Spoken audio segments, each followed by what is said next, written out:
Thank you very much, Professor Wardwell. Good afternoon, distinguished colleagues, ladies and gentlemen. First of all, a very warm thanks to IDSA for inviting me. I must confess that when Namrata approached me, I thought it was a mistake because this was from the Institute of Defense Studies and had nothing to do with it. But it took me only 5 minutes to say yes to her because I realized that security through the prism of economic development is as important as any. And what I will be talking about is essentially the development challenges for Asia as a whole. Of course, India is very much also influenced by the same factors, and development through connectivity. I could have just as well called it security through connectivity. So that's basically the general premise. I'm going to make 7 points. First, I'll make the point about the Asian century, that the greatest security risk, I believe, for Asia and indeed for India is poverty, rising inequality, basically very major challenges of two faces of Asia, two faces of India. And in that context, the second point will be the critical importance of greater regional cooperation. Cooperation pays, conflict doesn't. I will then talk about India's Look East policy and how the eastern part of India, the northeastern part of India are very important elements of that connectivity through the rest of East Asia, China, Japan, ASEAN. I'll talk about connectivity being a necessary condition, both hardware and software. I'll try to give an evidence of what has happened in the greater Mekong sub-region, and I will also make a point about the financing, because ultimately all of this costs money.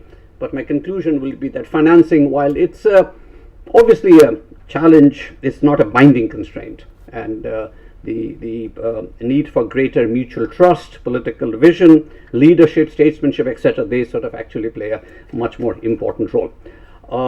I have to apologize, Mr. Chairman, that I've got about 100 slides. That's because I didn't have time to make 20. But I'll share all of them with you, and I'll hurriedly run through it to keep it in the 15 minutes. But the general points will be those 7. There are lots of maps, etc., which you can look at leisure.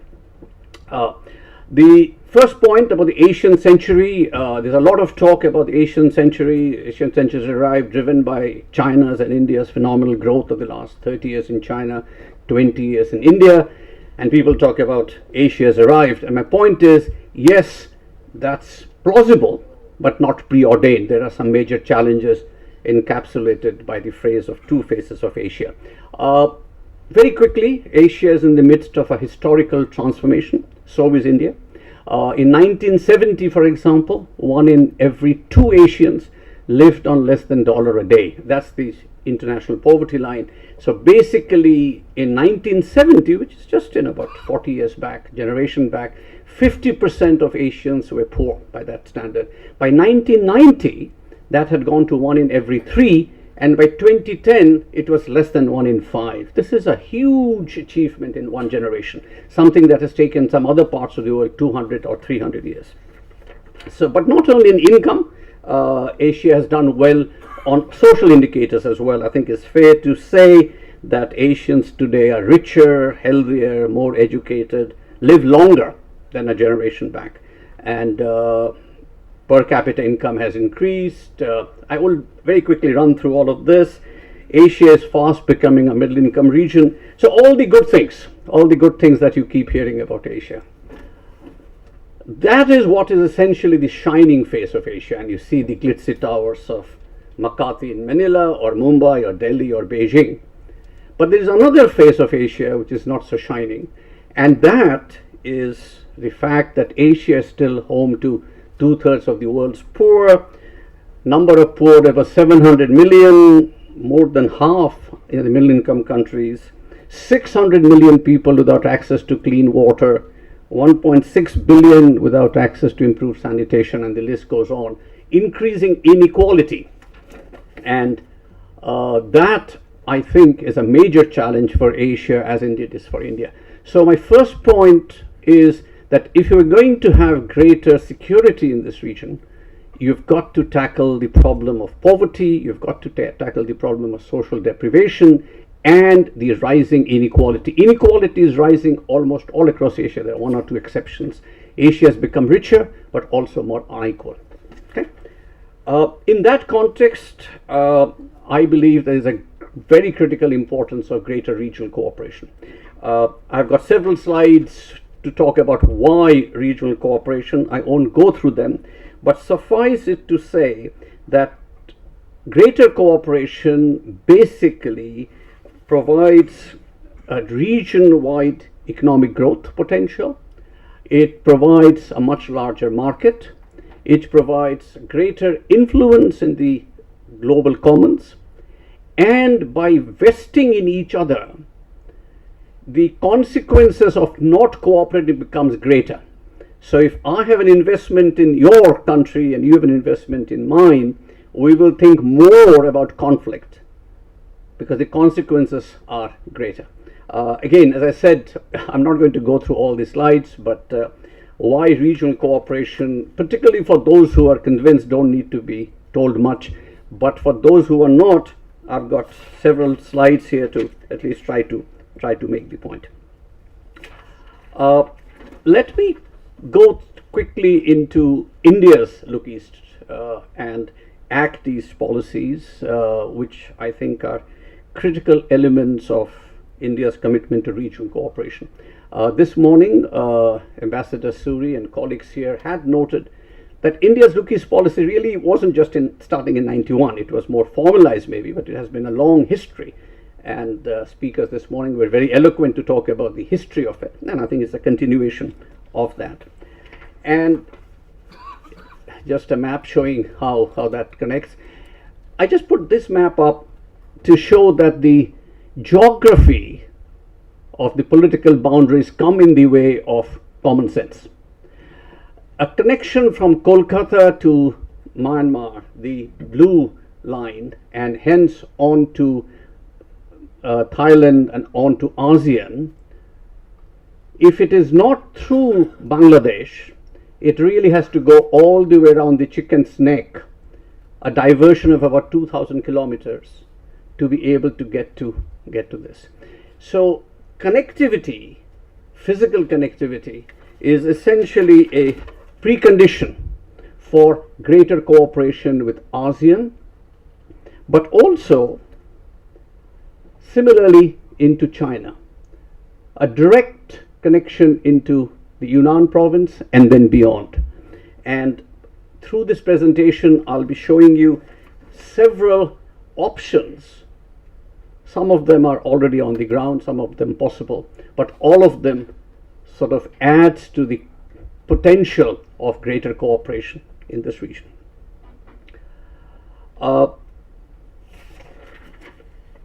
The physical connectivity over road is one, but there is also maritime, and I'll be talking about that as well.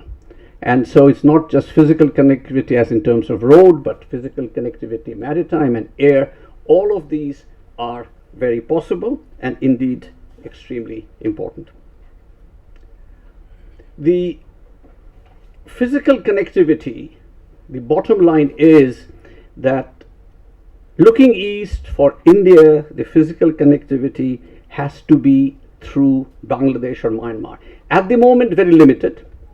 In the past, actually, very extensive, as a speaker had mentioned. Myanmar's isolation from the international community is a factor. Now, in the meanwhile, I think what we have to recognize that bilaterally, China had moved quite aggressively to build north-south connectivity, and India fell behind, and therefore there's a challenge here of catching up on time.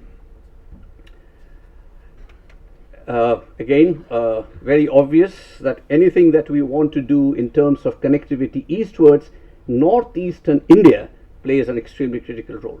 So therefore, we've got to talk about connectivity within northeast India.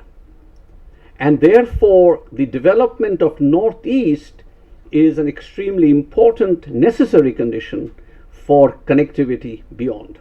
And then the security aspects that we're talking about for both looking eastwards and northwards become very apparent.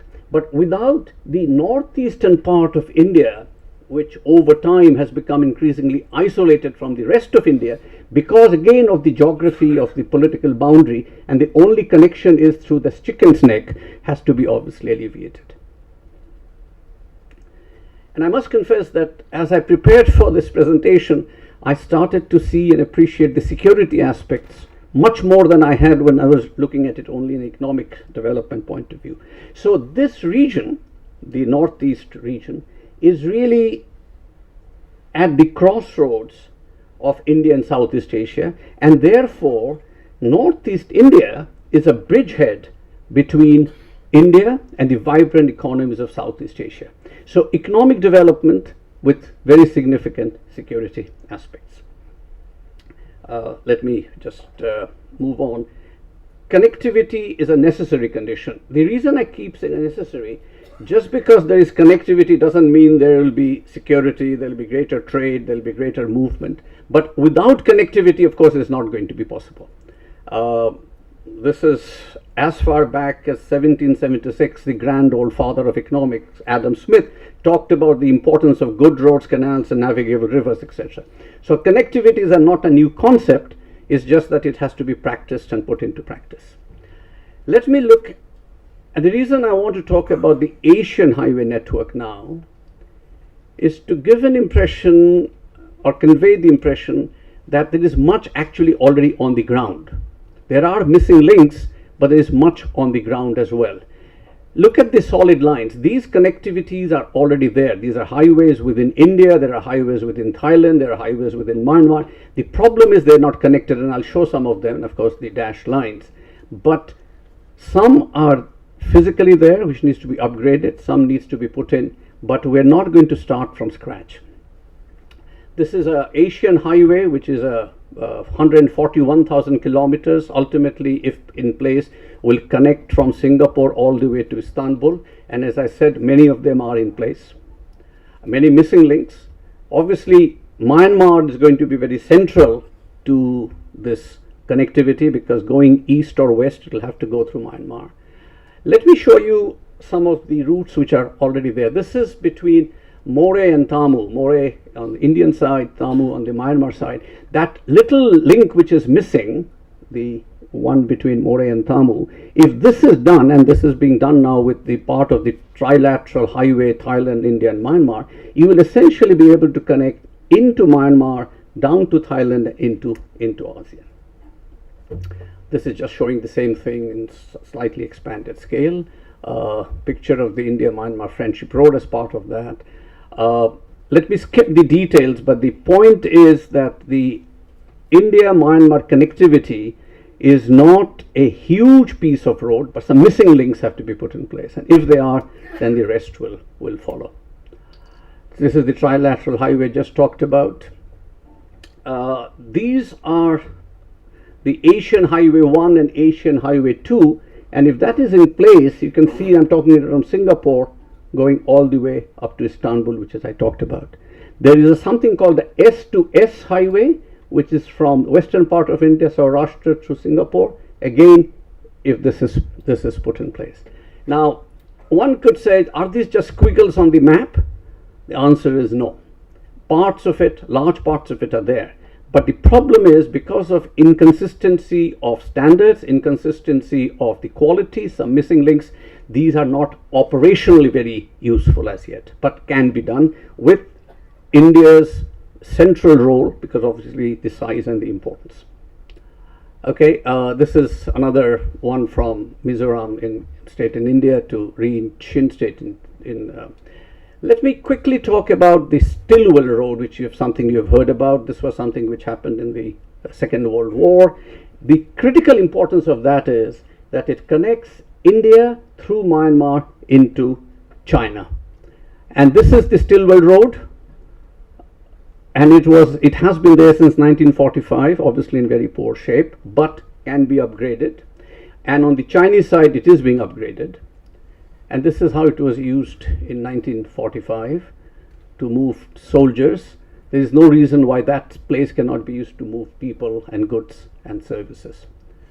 And if that is put in place, then of course you can have a new corridor going all the way from eastern part of India, through Bangladesh, through Myanmar, all the way into China. This is just showing the various options. This is the Asian railway network, and again the possibility of going from Singapore through Thailand, through Myanmar, through Bangladesh, through India, and on to Istanbul, and then on to Europe. Missing links, but large parts of it are already there in place. Delhi-Hanoi railway link, a possibility, again if Myanmar comes in. So Myanmar is a part of the missing link which has to be put in, and if so, then you can see the huge potential of the India-Myanmar, Thailand, India-Myanmar, ASEAN, India-Myanmar, Vietnam. Possible Hanoi rail link routes. Various options. Maritime connectivity. India has talked about the Project Mossam, and basically taking advantage of the trade winds, which is sort of going back about 300 years or more. This route was actually used. The question is if it can be reinvigorated to have the maritime route which will connect India going westwards towards Africa, eastwards towards Singapore and the Straits of Malacca. China, sorry, before that, maritime connectivity can also take from Calcutta into the Bay of Bengal, connecting here in Myanmar up into China, into Kunming. The point I'm trying to make that these are all very possible.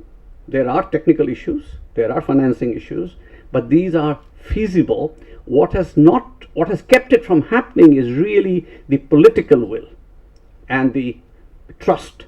If that gets into place, these can all be put in. China, and Saurav, I think this morning you're talking about the Silk Route.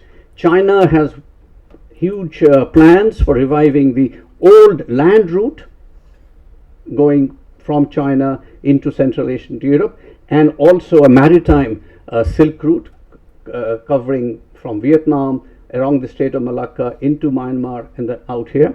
India has, as I showed, the Project Mossam. How this will pan out will be a matter of India-China relationship, rivalry, cooperation, I'm sure both, but these are the sort of challenges from a security point of view, but also from a development point of view, which I think India and China will have to contend with. I just went a bit crazy with these maps, but basically the idea is to show the various permutation combinations. And look at the way India's internal transportation development ties in so very well with international. This is part of the India's quadrilateral growth triangle, the Delhi, Mumbai, Chennai, Calcutta corridor. But in Chennai, sort of it goes over maritime into Southeast Asia. I know that the chairman is going to look at his watch, and so I better rush through. This is the BCIM corridor, Bangladesh, China, India, Myanmar corridor. And if you think this is again just pie in the sky, this is actually the route of a car rally which took place a couple of years back. So this happened. Not easy, but this is the route was taken. Went from Calcutta through Bangladesh into Myanmar, up into China to Kunming.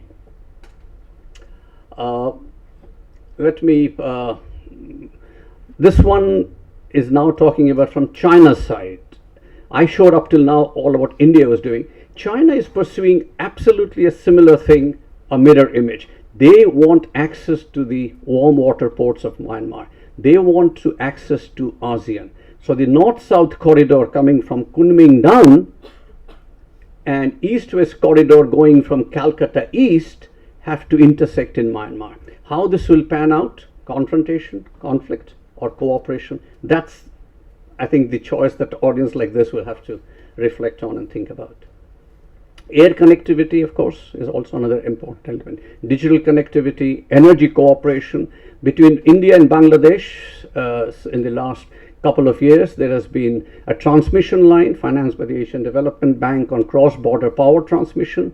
Makes sense for eastern part of India to trade with the western part of Bangladesh, and then northeastern part of India to trade with the eastern part of Bangladesh, power movement. These are various. The only reason I put on this table is to show that these projects are actually being considered for financing, for study. And there's a huge list of projects with the cost shown and all of those. The important thing is not the details, but the fact that this is very much as part of the discussions which are already ongoing between the countries bilaterally and multilaterally. Okay, the important thing that I want to also talk about is that you don't and you can't just have the hardware, you need to have the software, you need to have the common transport policies, you need to have driver's license which are recognized. Just a very quick shift or anecdote, we facilitated the construction of a bridge between two countries in ASEAN, and all of us, certainly ADB and certainly myself, forgot to ask on which side of the road they drive. After the bridge was completed, we realized that one country drives on the right hand side and the other on the left. You can imagine there were some rather red faces, particularly mine. So software, it's not just the physical hardware, but the software as well. Okay, experience of Greater Mekong sub-region, again just to show that in Greater Mekong sub-region they have actually done it. In 1992 they were fighting the remnants of the Indochina War. By 1995 they had the Greater Mekong sub-region, and in 1992 you see that is the only connectivity, few roads, few power projects and few telecommunication. This is 1992. This is 2005 I think, and this is 2020 or 2015. So these projects have been put in place. These are all operational. So if it can happen in a region like ASEAN and in Greater Mekong sub-region, my point is there's no reason why it can't happen in South Asia, certainly India. Let me very quickly make a point that one very important element of connectivity will be for countries to become part of a value chain. India, Bangladesh, Nepal, Bhutan, they will not produce one discrete product, but they'll make parts of a product as part of a value chain. And that diagram there shows you can't even make out the geographical boundaries anymore because of the linkage of the value chains. And I've particularly shown them there to show food processing, IT, assembly or manufacturing across the borders, which actually then makes borders meaningless or borderless. Same thing with another value chain in the eastern part of India. Last point, financing is a challenge, but I believe it's not a binding constraint. Yes, we're looking at billions of dollars, but money can be found both from the public and the private sector. The Asian Development Bank, the World Bank, the bilaterals are working with it. China, as you know, and India have joined hands to form the BRICS. China is pushing an Asian Infrastructure Investment Bank. So there are funds available for the right projects, but what you need really is a commitment to greater regional cooperation, political vision, leadership, and statesmanship. My last point is that in this whole point about cooperation within Asia, it cannot be fortress Asia. It cannot be you close the doors and let the others out. It cannot be fortress India. It cannot be fortress Asia. You have open regionalism, which basically is that you take and you receive, you give and you take, and therefore, as a good Bengali, I cannot, of course, resist the temptation but to quote Tagore, who about 100 years back said basically, Dibe nibe milabe milime, basically you will give and you will take, you will integrate and get integrated. So if somebody can say this 100 years back, why can't we today? Thank you very much.